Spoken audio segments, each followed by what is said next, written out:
SMT Nation, we are back.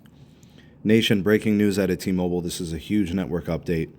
They are going to be abandoning their millimeter wave build. They are going to relinquish many of the territories in which they have millimeter wave licenses. And what this means and what this signals for the future of their network is pretty clear at this point. Let's discuss it in today's video. I'll be sure to link something for you here from Dano, Light Reading.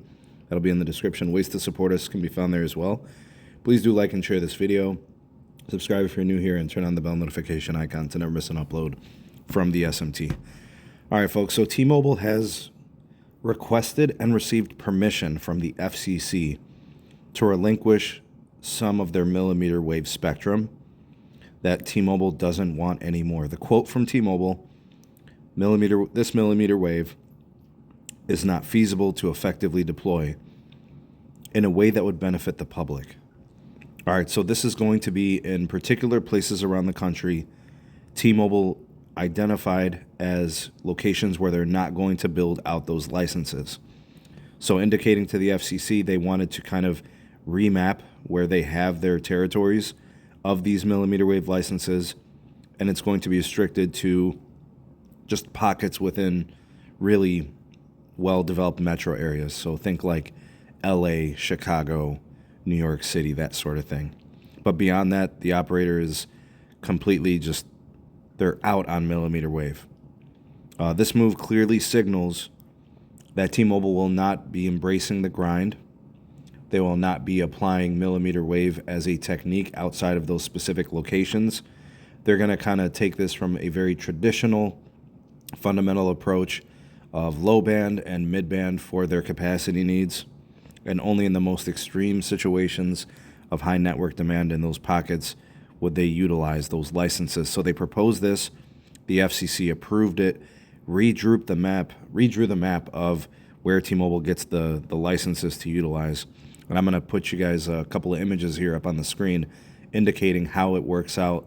In the case of like Los Angeles, you'll see that there's this huge blue area that includes T-Mobile's millimeter wave license holdings and the 28 gigahertz. And now T-Mobile had it redrawn, so it's just the green area within it, that small pocket, which probably is around like the stadiums, the airport, and stuff like that.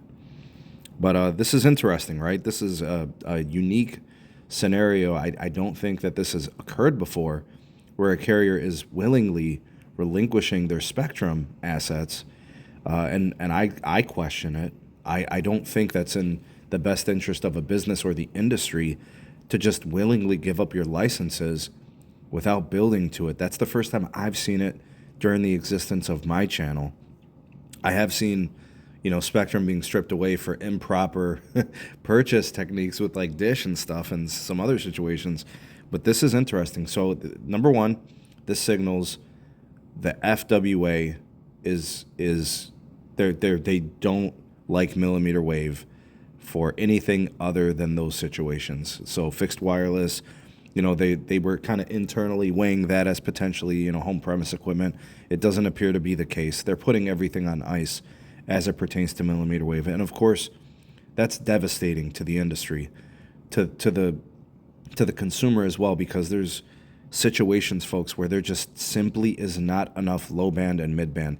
It just doesn't do enough heavy lifting. There's just not enough bandwidth. Millimeter wave, the more they can build it, the better the network is, right? And when we start moving and transitioning to 5G advanced and 6G down the line, it's a millimeter wave game. I feel like this move is quite short-sighted, but it's pretty clear that T-Mobile knows their limitations, and I think this signals that their CapEx is going to be very modest the rest of the way. I think that's where all this goes. The millimeter wave needs CRAN. It requires tower sites close to folks. It requires investment. It requires 10 gig fiber circuits.